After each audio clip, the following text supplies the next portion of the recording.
Magi awak ke orang nan pilih kawak. Abak rasul. Inyo lo ka dia gih. Awak saya petang berhutang nak lagi ada. Tapi inilah yang dianjurkan oleh Rasulullah. Sepilih-pilih apapun orang tu kawak, agih je lah inyo. Ketika inyo membutuhan. Waktu awak datang meminjam, ndak tagih dia inyo pak. Bukan berarti ndak mau, tapi ndak ingin. Baitu wa tilkal ayyamu nudawiluha bainan nas. Nyo putar hidup di atas dunia ko pak. Kadang kita di atas, kadang kita di bawah. Kini posisinya bertukar. Inyo lo nan datang kawak, nan selama ko pilih. Pak rasul pak awak agih aja. Tunggu dulu. Kok kadi agih cerita dulu. Dulu kamu waang kan itu dah pak. Pak aku baru kini tak kena. Anda usah disabut-sabut itu pak. Kok layado agih sajalah.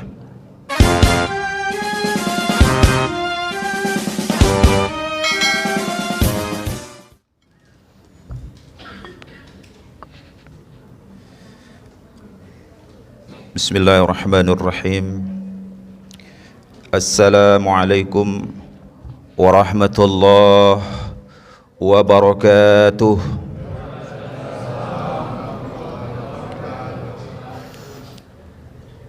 Alhamdulillah dek mandanga jawab salam dari apa ju ibu ambo. Sanang di hati, sejuk di kiro-kiro. Mudah-mudahan kita semua dalam akhir hayat bisa husnul khotimah, kemudian menghadap Allah berbuahkan pahala surga. Amin ya rabbal alamin.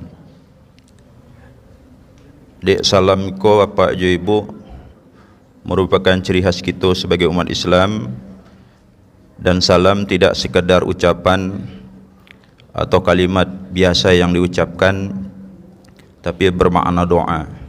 Berarti salam termasuk kerajo elok dan harus kita paulang pak. Ambo ulang sekali apa? Apa abu? Assalamualaikum warahmatullahi wabarakatuh.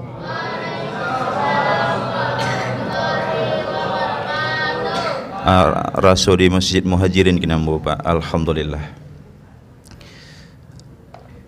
Nahmaduka ya zal jalali wal ikram ma akmalta lana min dinil islam wa nusallimu ala nabil huda wa rahmah al mab'usu bil kitabi wal hikmah wa ma yantiqu anil hawa in huwa illa wahyu yuha. Rabbi israh li sadri wa yassir li amri wa akhlul 'uqdatam min lisani yafqahu qawli. Subhanaka la ilma lana illa ma 'allamtana innaka antal alimul hakim. La haula wala quwata illa billahil aliyul azim. Bapak Ibu jamaah tarawih rahimakumullah. Syukur alhamdulillah Pak. Hari ini hampir 20 Ramadan akan kita masuki. Tidak semua umat Islam seberuntung kita Pak. Ada orang yang berharap ketemu Ramadan tahun ini, seminggu menjelang Ramadan meninggal. Ada Pak. Ada Bo. Betapa inginnya mereka bertemu dengan Ramadan, berharap bisa menambah pahala yang berlimpah pahalanya di bulan Ramadan. Namun Allah lebih sayang dipanggil di awal Ramadan. Dan boleh jadi setelah memasuki bulan suci Ramadan, ada juga saudara kita yang dipanggil oleh Allah Subhanahu wa taala, dan mungkin di antara jemaah kita, warga kita di komplek kita telah mendahului kita menghadap Allah Subhanahu wa taala. Dan ada juga saudara kita sesama muslim yang sampai hari ini tidak tergerakkan kakinya menuju rumah Allah melaksanakan ibadah. Lihat do Pak. Di siko ndak ada Pak. Ambo yakin di siko lah sampai sadoi ke masjid. Maka kita beruntung hari ini masih Allah langkahkan kaki, ayunkan tangan, berikan hidayah, kekuatan, istiqamah mengerjakan setiap ibadah di bulan Ramadan. Harapannya apa? Ndak piti banyak nang kawak bawa mati do Pak. Ya no Pak. Iya bu, indak ratunan kawa bawa meninggal, tapi amal lah yang akan menyertai kita di dalam alam barzah.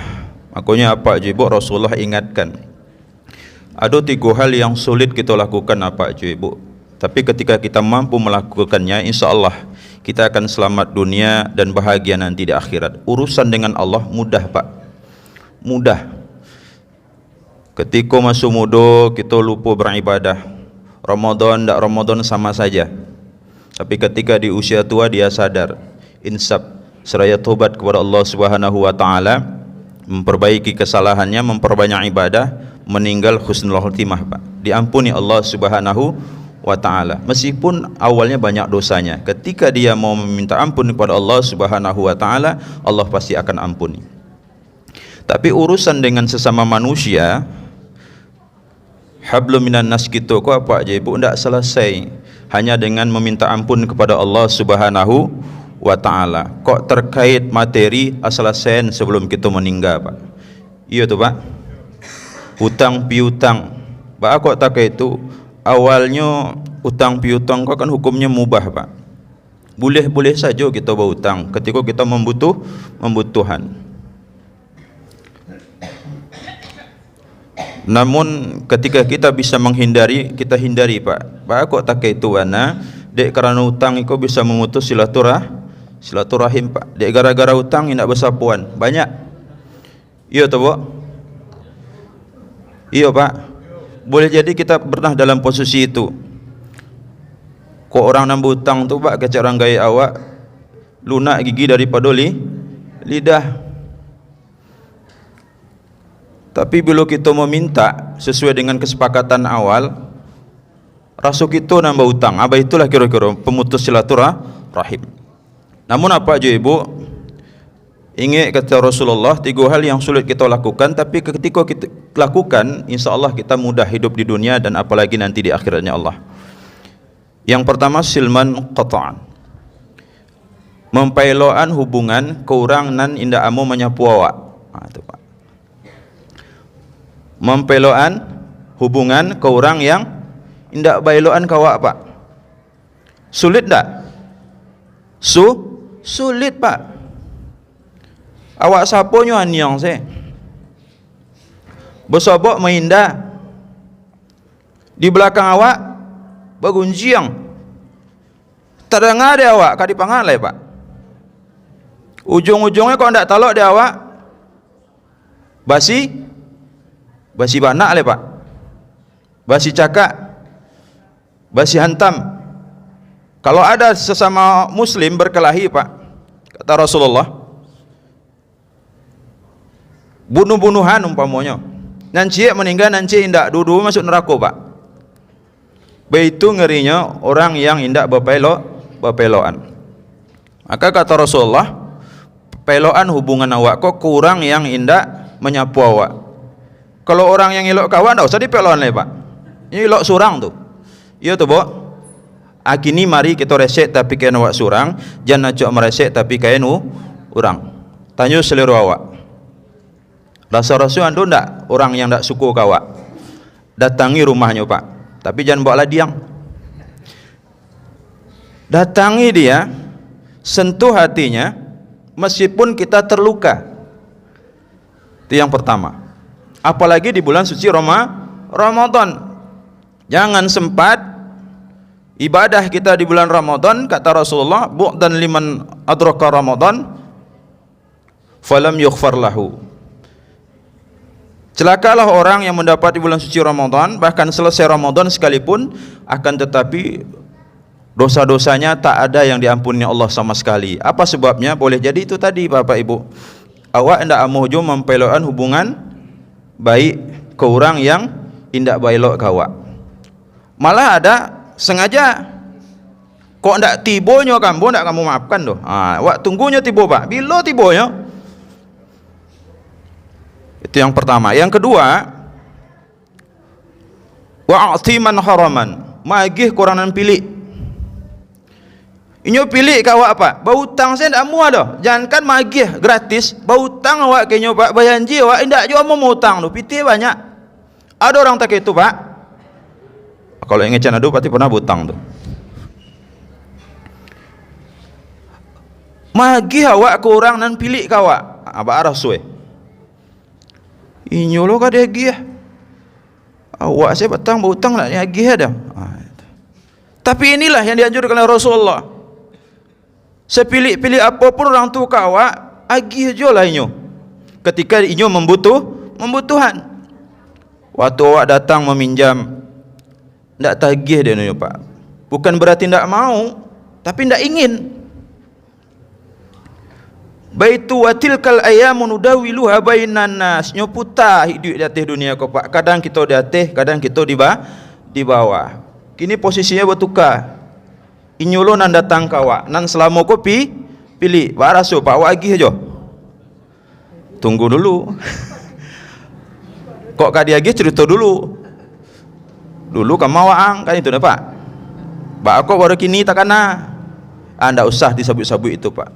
Kok layado agih sajalah. Yang terakhir ini yang begitu sulit. Wa'fu amman zalaman, memaafkan orang yang sudah menganiaya kita. Itu yang paling sulit pak. Memaafkan orang yang selalu berbuat kasar dengan kita. Ikut di komplek banyak terjadi pak. Banyak pak. Masalah sengene di Pagadang.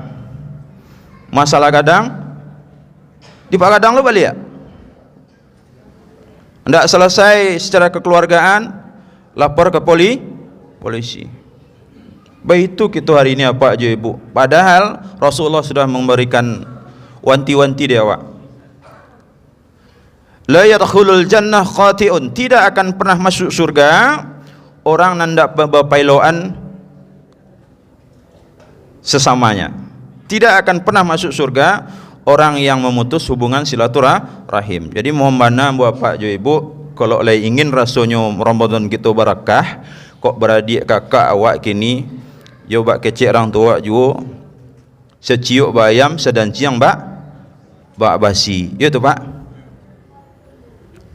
Saling mengingatkan awak, jangan sampai kita berharap banyak amal tapi gara-gara kita tidak mau memaafkan orang lain, menutup hati, menutup diri dan tidak mau memahami, akhirnya kita menjadi orang yang celaka di hadapan Allah Subhanahu wa taala. Apa aja ibu yang dirahmati Allah, pertama sekali yang sama-sama kita muliakan pengurus Masjid Muhajirin, siapapun yang telah berdedikasi, menginisiasi, bahkan membantu meskipun dengan sebatang besi. Yakinlah pak je ibu, nan kita agihan membangun rumah Allah ndak kasio-sio pak. Rasulullah memberikan kabar gembira, kok ada orang yang membangun masjid tanpa solat beribadah berjamaah pak je ibu, meskipun sengenek kakeh burung merpati, akan Allah bangunkan nanti di surga dengan istana yang indah. Amin ya rabbal alamin. Jadi apa aja ibu batu tadi kecik apa pengurus, kini loh saatnya kalau kita bersedekah pak juga. Jangan menunggu selesai Ramadan. Kita kan tak itu pak. Baitu takbir berkumandang, Ramadan selesai, 1 Syawal tiba, di sinan baru awak ambo mengeluarkan tabungan. Ambo 10 juta.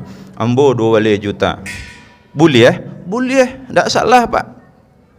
Tapi pahalanya tidak sebanyak di bulan suci Ramadan. Nah, kinilah saatnya kita berbagi, termasuk membangun masjid, fakir miskin, anak yatim, para du'afa, sehingga mereka bahagia di akhir Ramadan. Insyaallah amin ya rabbal alamin. Kemudian yang sama-sama kita muliakan Nini Mama Alim Ulama Sulu Bendang dalam negari Kapulang Tampe Batanyu. Teristimewa Bapak Ibu jamaah salat tarawih Masjid Muhajirin. Pada malam hari ini ambo hadir tidak bermaksud menggurui ya Pak Jo Ibu, sekedar berbagi ilmu, berbagi pemahaman, mudah-mudahan bisa menjadi penggugah diri kita untuk beramal sehingga Ramadan akan lebih berlimpah pahala. Amin ya rabbal alamin. Bapak Ibu, jam ambo caliak di muko lah 8:30. Material mau sampaikan Ustaz tadi pembuka baru. Nah, kamu sampaikan apa aja Ibu karena suasananya masih nuzulul Quran, walaupun ada berbeda pandangan, bukan pendapat ya, pandangan para ulama kapan tepatnya turunnya Quran. Ada yang menyebut 17 Ramadan, tapi ada yang menyebut bukan 17 Ramadan, tapi di akhir-akhir Ramadan. Dasarnya ada, semuanya betul, bahwasanya Quran itu memang turun di bulan suci Ramadan. Inna anzalnahu fi lailatin mubarakah. Turunnya Quran itu pada malam yang berkah. Apa malam yang berkah itu? Allah jelaskan kembali dalam surah yang berbeda. Inna anzalnahu fi lailatul qadr. Sungguh kami turunkan Quran itu pada malam Lailatul Qadar. Dipertegas oleh Nabi bahwasanya Lailatul Qadar itu turun di malam-malam ganjil setelah 20 atau 20 akhir Ramadan. Jadi 21. Kini malam gua Ustaz. Simam boleh. Enggak didiskon kan? Berarti malam 21, 23, 25, 27, 29, kok ada 29 terakhir nanti. Tapi jangan ditunggu lu malam ganjil-ganjil tu Pak. Ganjil lu perang awak piko. Besok sila kok tak itu di malam Lailatul Qadar. Saya ambil tarawih pahalanya banyak, mangamur repot-repot dari awal. Ndak dapat dah awak malam nanti itu do Pak. Orang yang akan mendapatkan Lailatul Qadar itu dia istiqomah ibadahnya, bahkan selesai Ramadan pun suka hatinya datang ke masjid. Jadi bisa dicari ya Pak. Semakin sering kita datang ke masjid di bulan Ramadan, selesai Ramadan kita masih juga sering ke masjid, insya Allah kita dapat malam Lailatul Qadar. Tapi datang di bulan Ramadan di awal saja Pak. Di awal Ramadan penuh masjid nak ya, sampai keluar. Tapi semakin hari Ramadan, semakin sasak jo kemukusap kita Pak jo Ibu. Baitullah di akhir Ramadan nanti ramai balik nan datang. Harapannya apa? Dapat Lailatul Qadar? Tentunya tidak. Oleh kerana itu Pak jo Ibu yang dirahmati Allah, yang ingin Ambo sampaikan kini terkait kerinduan malaikat Jibril bertemu dengan Rasulullah ketika wahyu berhenti Pak. Otomatis Jibril tidak lagi datang menemui Rasulullah. Sementara inyo rindu jo bosabok jo Rasulullah. Rasulullah tak itu lo rindu lo bosabok jo Jibril. Tapi tidak ada momennya lagi. Kenapa? Wahyu sudah terhenti, Quran sudah lengkap. Maka Allah Subhanahu wa taala memberikan kesempatan Rasulullah bertemu dengan Jibril 1 tahun sekali bila saatnya ketika bulan suci Ramadan. Ana di kerajaan malaikat Jibril bersama Rasulullah, tiap malamnya apa je Ibu? Mereka tilawah Quran. Mengulang-ulang bacaan yang suci Al-Quran. Ini mengajarkan ke kita apa je Ibu? Bahwasanya Ramadan itu mulia dengan kemuliaan Al-Quran. Maka hari ini ambil kemuliaan Ramadan itu dengan sering berinteraksi dengan Al-Quran. Manfaatnya apa je Ibu? Ada 9 manfaat kita orang yang suka membaca Quran. Faedahnya Pak ada 9 macam. Insya Allah akan kita temukan. Mudah-mudahan waktu yang singkat ini bisa kita sampaikan ke-9-nya. Kalau indah biko kita sambung di Ramadan tahun depan Ustaz.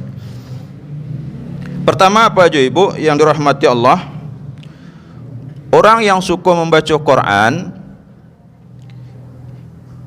inyo kadiagih di Allah Subhanahu wa taala pahala itu pasti. Apapun ibadah nan kita kerajaan pasti diagih pahala oleh Allah Subhanahu wa taala. Tapi istimewa dengan Quran. Bagaimana pahalanya?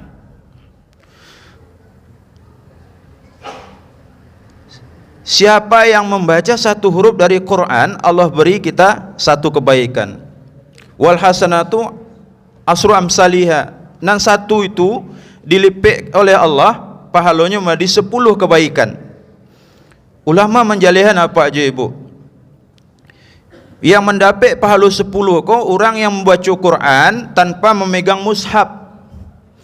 Inilah hafal Pak. Meskipun cuma surah Al-Fatihah, duduk menuangnya baca Bismillahirrahmanirrahim, Alhamdulillahi Rabbil Alamin. Duduk menuangnya daripada nyoba menung-menung nan indah-indah nyoba baca Quran tanpa memegang mushaf. Indak lo berduduk. Boleh awak baca Quran? Boleh. Bara pahalanya Pak 10 dia di Allah Subhanahu wa taala. Yang kedua, nilainya akan lebih bertambah Pak Jo Ibu ketika kita membaca Quran diawali dengan berwudu, bersuci kita dulu. Wak pacik lo mushaf, wak buka, awak ambil tampik yang suci, bersih, kita baca Quran, termasuk di rumah.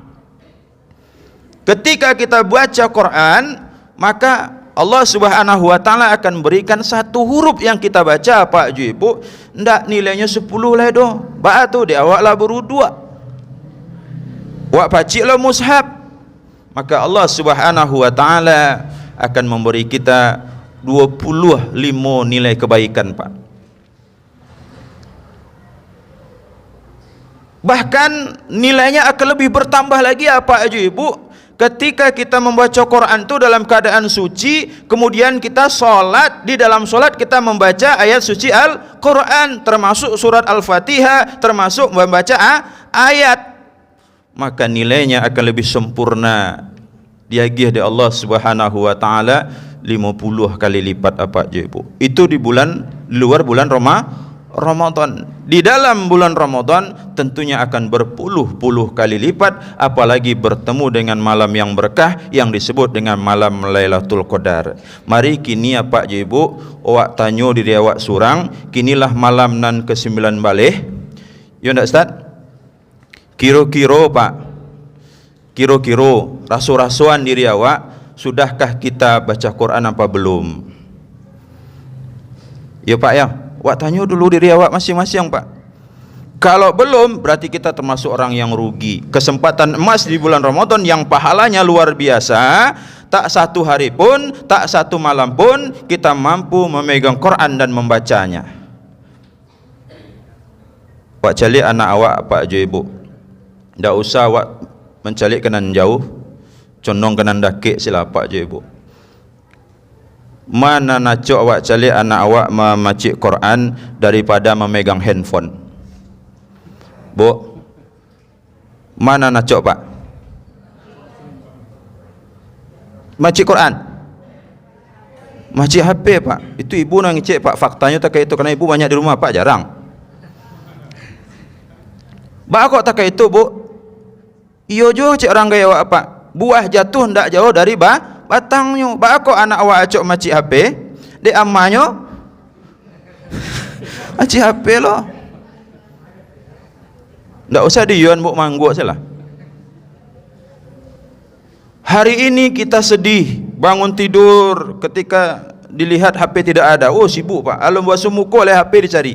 Cari lu status, kok ada lo masuk WA dan lain sebagainya. Tapi berapa banyak orang yang tidak sedih hatinya, tidak pernah baca ayat suci Al-Quran. Padahal pahalanya berpuluh-puluh kali lipat, lebih-lebih di bulan suci Ramadan.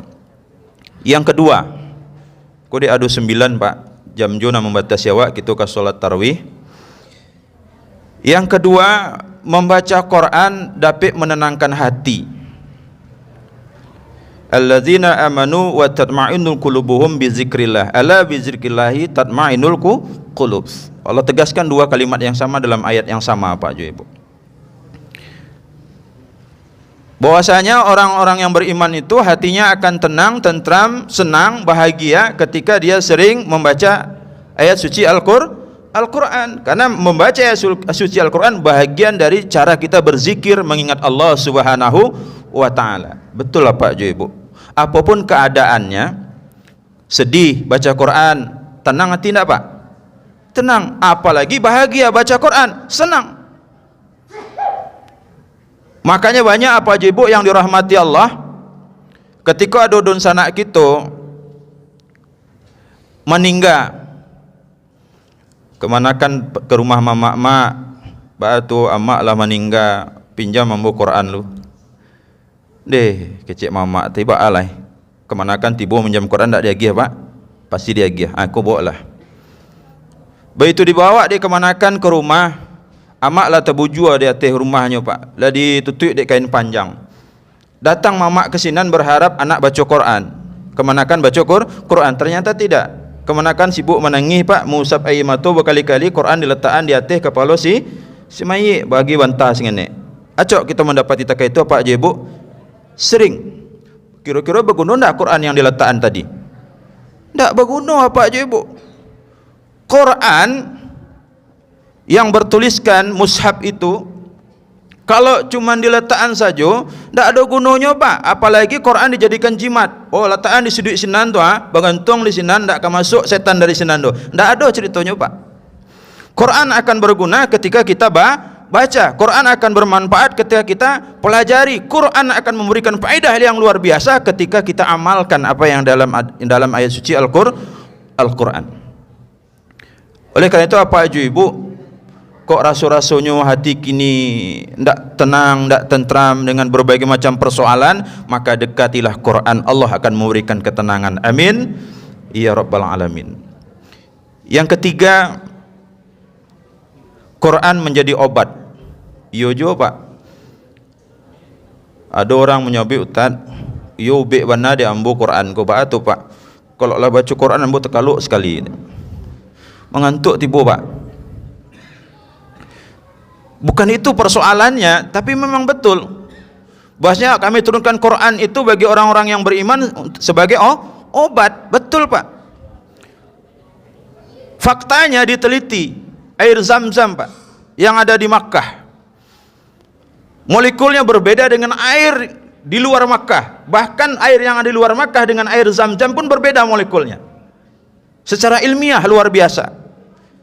Mengapa itu terjadi? Karena di sekitar Zam-Zam itu mulai dari sedahulu banyak orang yang memuliakan Allah Subhanahu wa taala. Mereka mengucapkan kalimat-kalimat talbiyah, kalimat-kalimat thayyibah, begitu mulianya. Bahkan ketika kita meminum air putih apa aja ibu diawali dengan bismillah, maka akan berubah molekulnya dan akan menjadi obat buat kita. Jadi apa aja ibu, kok nyampang don sanak kita sakit, keluarga kita sakit pak, cuba dulu pak, cuba dulu. Dengan izin Allah Subhanahu wa taala tentunya, bukan karena air yang bisa menyembuhkan, pasti Allah Subhanahu wa taala. Ambil air putih, kita baca bismillah, bersolawat kita kepada Rasulullah. Ya pak, kita agihan ke orang yang sakit kau minum. Cuba dulu.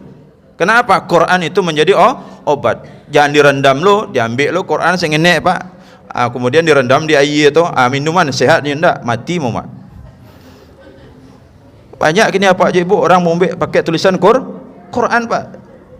Nauzubillahi min zalik, syirik tibonya. Apa aja ibu yang dirahmati Allah. Kemudian yang keempat, Quran yang kita baca ini akan menjadi cahaya. Cahaya seperti apa? Nawiru buyutakum bi qiraatil Quran wassalah, kata Rasulullah. Terangi rumahmu dengan cahaya Quran. Jadi siapa yang sering baca Quran dan salat, maka rumahnya akan bercahaya. Nah ini kesempatan apa aja ibu? Kesempatannya apa aja ibu? Kalau di luar bulan Ramadan, Allah hanya menentukan beberapa malaikat untuk menurunkan rahmat. Tidak semua malaikat, tapi khusus di bulan suci Ramadan, Allah Subhanahu wa taala menurunkan seluruh malaikat yang dipimpin oleh malaikat Jibril untuk turun ke muka bumi.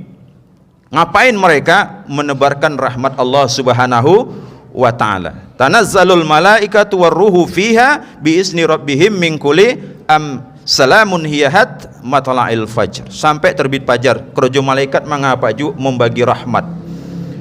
Kasia dibagi ke orang, salah satunya nan suko membaca ayat suci Al-Quran, karena rumahnya akan bercahaya. Dilihat oleh malaikat, diturunkan rahmat di sana. Termasuk orang yang mengerjakan ibadah di bulan suci Ramadan. Alhamdulillah. Tapi memenang apa aja ibu, mudah-mudahan di komplek itu tidak ada, bisa di komplek tidak ada. Tapi di kampung-kampung dun sanak kita apa aja ibu, ada kebiasaan orang memelihara wawau pak. Di kampung-kampung apa? Memelihara wawau, kemudian wawau itu diletakkan di rumah, serumah jawab. Kadang masuk rumah bak candu anak sifat lari-lari dalam rumah itu. Ingat apa aja ibu, selagi masih ada wawau di rumah kita apa aja ibu, malaikat tidak mau mendaki kawak ada, kecuali malaikat maut. Malaikat rahmat tidak mau mendaki dah pak. Makanya kalau ingin memelihara wawau, cari ilmunya dulu. Tapi hari ini mohon maaf, di kampung-kampung pak ada tradisi lebih sayang terkadang inyo ke wawau daripada ke anak. Iya nak pak. Bahkan didukung di mandian, di belian lu jajannya dan lain sebagainya. Inyo ndak tahu bahwa caranya membersihkan ketika dijilat oleh wawaw, sehingga ibadah yang nyo kerajaan batal, tidak sah dan tidak diterima oleh Allah Subhanahu wa taala. Yang kedua, ketika ada wanita yang membuka aurat, malaikat juga enggan mendekat apa aja ibu. Ini yang dialami Rasulullah ketika Quran ayat pertama turun, surat Al-Alaq itu. Begitu Rasulullah ketakutan, berlari masuk ke rumah, kemudian diselimuti oleh Siti Khadijah, seraya bertanya apakah masih ada orang yang mengikutinya. Masih. Maka Khadijah pun menyingkap sedikit auratnya, maka yang mengikutinya hilang. Maka yakinlah bahwasanya datang itu adalah malaikat, bukan syaitan. Kalau syaitan semakin dibuka auratnya semakin mendekat. Maka apa aja ibu, kok ada anak gadis awak kini, kalau ayamu dapat rahmat di hati rumah awak, apa aja ibu, jangan padian ninyo indak menutup aurat. Lebih-lebih ketika keluar rumah. Tanggung jawab kita sebagai orang tua apa aja ibu. Kalau ingin mendapat kasih sayang Allah Subhanahu wa taala, ajarkan anak kita untuk menutup aurat. Labara bu ya? Ampe. Lampe ananda yang mencatat tu jaleh tu. Labara? Ampe. Ada lima lain yang kamu sampaikan, jam lah hampir menunjukkan jam 9. Apa? Taruh pak. Lain apa? Lain apa? Alhamdulillah. Mudah-mudahan pulang beko ni lah mau mana bu ya tadi larasan lu kulak di rumah kan pak. Mudah-mudahan indah. Mudah-mudahan indah. Nan kampe yang kelima, nan kimula ya pak jo ibu. Quran yang kita baca tidak hanya memberikan cahaya, tapi Quran yang kita baca itu juga akan mendatangi kita di akhirat seraya memberikan pertolongan syafaat buat kita. Bagi orang yang suka membaca Quran ketika hidup di atas dunia, nanti di akhirat baik itu dibangkitkan oleh Allah Subhanahu wa taala, maka Quran yang dibacanya itu akan mendatanginya seraya memberikan bantuan. Alhamdulillah. Apa aja ibu? Ini juga sudah diteliti oleh para ilmuwan. Betulkah Quran yang kita baca itu akan mendatangi kita nanti di hari kiamat? Ternyata Quran yang kita baca hari ini di atas dunia apa aja ibu, ini tidak hilang, berada di sekitar kita. Makanya orang yang suka baca Quran, setelah diteliti pak, rumah orang yang sering baca Quran itu suara Quran tadi, ya pak, melakik kadang ke dinding rumah, ke kain, macam-macam lah pak yang ada di rumah awak itu. Ternyata berbeda orang yang suka baca Quran di rumahnya dengan orang yang tidak baca Quran di rumahnya, sehingga iblis, syaitan, jin enggan mendekati rumah orang yang suka membaca ayat suci Al-Quran. Kenapa? Karena bacaan itu ada di sana. Faktanya apa aja ibu yang rahimakumullah, awak menelpon pak ke anak awak, anak ando di rantau, mengecek awak di Padang, tadang di anak awak di Jakarta, tadang pak, tadang le pakai kabel, indah, tapi ada alat yang bisa menyampaikan pesan tadi. Bahkan ketika HP awak hilang, anak awak anda punya HP, jejak digital kita tadi suaranya bisa dicari. Iya tuh pak, iya tuh bu, tersimpan. Ternyata Allah Subhanahu wa taala sudah lebih dahulu melakukan itu apa aja ibu. Artinya apa? Bacaan suci Al-Quran yang kita baca kok apa aja ibu akan tersimpan ya. Bahkan nanti di akhirat akan mendatangi kita seraya memberikan syafaat. Makanya apa aja ibu yang dirahmati Allah, salah satu orang yang dirindukan surga, dia rindu surga ko rindu kawa apa aja ibu, adalah orang yang talil Quran, rutin dia membaca ayat suci Al-Quran, new program, new wiridkan pak. Tidak sebulan sekali baca Quran ketika Ramadan saja, tapi di luar Ramadan pun dia rutin membaca ayat suci Al-Quran. Apa aja ibu, kok ada enek-enek awak waktu muda sama sekali tidak tahu dengan bacaan suci Quran, tidak dakik jo Quran, baitulah tua baru takana baca Quran pak. Ini mau beraja, ada pak. Ada pak, ambo mengikuti itu, ada orang yang belajar Quran yang sudah pensiun semua pak. Lah pensiun baru baca Quran, bacaannya cuma alif, bata dan lain sebagainya. Ternyata apa aja ibu, enek ambo yang hari ini mungkin baru proses belajar Quran, jangan sedih apa aja ibu, ibu lebih mulia dari orang yang pandai baca Quran tapi malih baca Quran pak. Iya tuh pak. Kenapa? Orang yang terbata-bata baca Quran tapi dia bersungguh-sungguh membacanya, maka dia dapat 2 pahala. Pahala pertama, pahala membaca Quran. Pahala yang kedua, pahala terbata-bata ketika membacanya. Alhamdulillah. Tidak perlu panjang-panjang, tidak usah, yang penting rutin. Karena membaca Quran itu apa aja ibu, tiap hurufnya diberi lipatan pahala oleh Allah Subhanahu wa ta'ala. Selanjutnya, Quran yang diturunkan oleh Allah Subhanahu wa ta'ala manfaat bagi kita sebagai petunjuk. Di apapun itu ada dalam Quran. Tinggal bagaimana kita mau belajar mempelajari isi Al-Quran. Baca caranya, datangi majelis ilmu, buat kajian-kajian terkait dengan Al-Quran. Insya Allah semakin sering kita mendalami Quran, semakin sering kita mempelajari isi Al-Quran, akan semakin teduh dan tenang hati kita menghadap Allah Subhanahu wa ta'ala. Sehingga apa aja ibu, malaikat maut ketika datang menghampiri orang yang suka membaca ayat suci Al-Quran, agak repot sengenek pak, mencabut ruhnya. Kenapa? Didatangi dari lidah, lidahnya menolak, saya tidak redho, dicabut ruh dari sini. Dari tangan juga seperti itu, ini orang ahli sedekah, saya nggak mau ruhnya keluar dari sini, menyakitkan. Dari kaki sering melangkah sholat berjamaah, akhirnya dia melapor kepada Allah Subhanahu wa ta'ala, ya Allah, ini bagaimana orang ini, kok sulit ya saya mencabut ruhnya. Akhirnya Allah berikan kesempatan, tunjukkan kepada hambaku, maka ruh keluar dengan sendirinya, tersenyum bagaikan orang yang tidur, dan orang yang lain tidak menyadari kalau dia sudah meninggal dunia. Husnul khatimah, amin ya rabbal alamin. Kesimpulannya apa aja ibu, ketika kita lahir menangis, maka di akhir kita hidup di atas dunia kita yang tersenyum menghadap Allah Subhanahu wa ta'ala. Bagaimana caranya? Perbanyak bacaan suci Al-Quran, lebih di bulan suci Ramadan. Paksakan diri pak, paksakan diri. Kalau tidak ada Quran di rumah, pinjam ke Masjid Muhajirin. Ada Qurannya Ustaz? Ada. Bukan tidak ada di rumah lain, tapi tidak tahu di mana letaknya lah kan itu. Nah apa aja ibu, terakhir ambo ingin sampaikan juga untuk anak-anak kita pak, jangan bangga ketika dia dapat hadiah Quran dari orang lain. Pastikan Quran yang dibaca oleh anak itu Quran yang kita belikan, ya pak ya, dari uang kita sendiri, maka akan lebih berkah pahalanya. Amin ya rabbal alamin. Banyak maaf, billahi taufiq wal hidayah, wa birridha wal inayah. Wassalamualaikum warahmatullahi wabarakatuh.